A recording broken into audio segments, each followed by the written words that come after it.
All right, I want to give a quick review on my Axil GS Extreme 2.0s.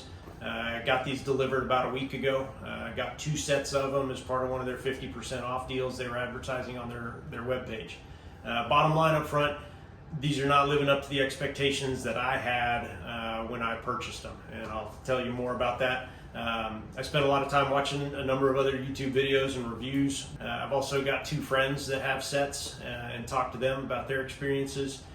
In the case of the YouTube videos, almost every single one that I watched had very positive reviews about everything. Largely, people are pretty straightforward and telling you that they're one of these affiliate advertisers or whatever. So if you click the link on their YouTube page and buy a set, they get a little commission. That's totally fine. It's just important to know that most people are going to have some sort of bias in their review because they want you to buy some through their link and get a little cut for it. No problem with that at all. Just recognize it for what it is. So the bottom line for me is these are not living up to my expectations at this point in time. The primary reason that I bought the Axils is I was looking for in-ear hearing enhancement / protection to where I can clearly communicate verbally with people while on the range. I teach classes here, and in the summertime in Central Texas it gets plenty hot. Wearing the over the ear hearing protection just gets uncomfortable through the end, through a day on the range, hot and sweaty, whatever. So that's why I was looking for the in-ear protection, and the GS Extremes had gotten lots of good reviews. But my personal experience so far, it's not living up to my expectations. So I'll show you a couple other things and just compare some of the other protection that I've had with the Axils and tell you why I don't particularly care for them at this point in time. So I've got my Axils here on the left. I've got a set of the Peltor Contact 2s that I've had since 2006. The blue ones there are a set of Dillon HP 1s. I think those are pushing 23 years old. Still really good electronic hearing protection. And then I've got a set of the Walker Razors there on the right. Peltors, as far as the overall audio quality, especially again when we're talking verbal communication, they're the best by far. The Dillons are a close second, and then the Walkers a distant third as far as I'm concerned. It sounds very tinny when people are talking. Yeah, you can hear fine, but it's just you can just tell the quality is not the same as the other 2 over the ear ones.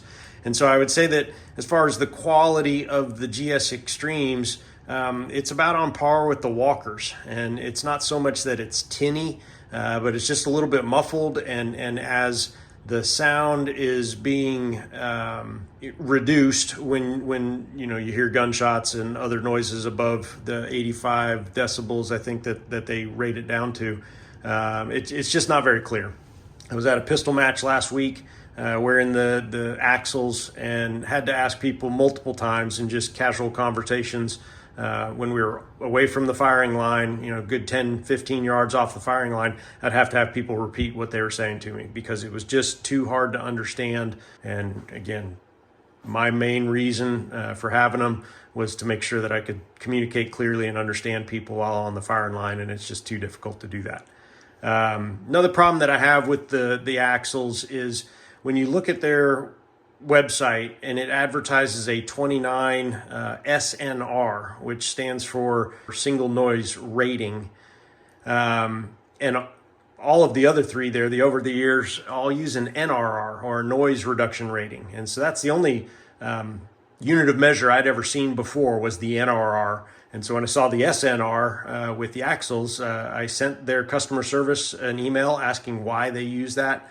They responded to me very quickly, but they didn't answer my question of why. So doing a little reading, basically of 2 different standards or identifying the level of hearing protection provided by a given device. And in the United States, the standard is the NRR. And in Europe, the standard is SNR.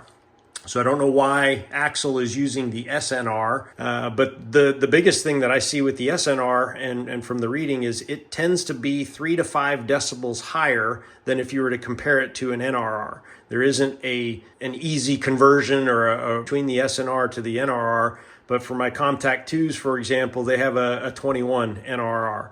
And then when you see the Axils as a 29 SNR, you're not comparing apples to apples. And I think that's important for people to understand when they're looking at hearing protection, that it's all providing a certain level of protection based upon the same standard in testing and performance. And in this case, the Axils are not. That SNR is going to be, again, 3 to 5 decibels, maybe even more, I don't know, higher than an equivalent test performed with the NRR rating. So I hope you found this somewhat useful. Again, I don't make any money off any of this stuff. I'm just trying to put information out based on my personal experiences with various products. Again, for me, the Axils have not lived up to my expectations at this point. They do give you a 30-day guarantee that if you don't like the product, you can send it back. I've got about 3 weeks left on my time with them, and I do plan to continue to use them. Again, it's not a bad product, but I don't think it's as great as what everybody largely is saying it is. And I may find that the benefit of having in-ear protection and still having the sound enhancement, although not to the quality that I would expect or was looking for, that may outweigh the downside of wearing over-the-ear protection in the summertime here. If you like this, if you'd like me to do more, I'd certainly appreciate you like or subscribe to the video. And I'll end up, I'll put in the comments here in a couple weeks whether I decide to keep these or not. So hope this was helpful for you, and appreciate you watching. Thanks.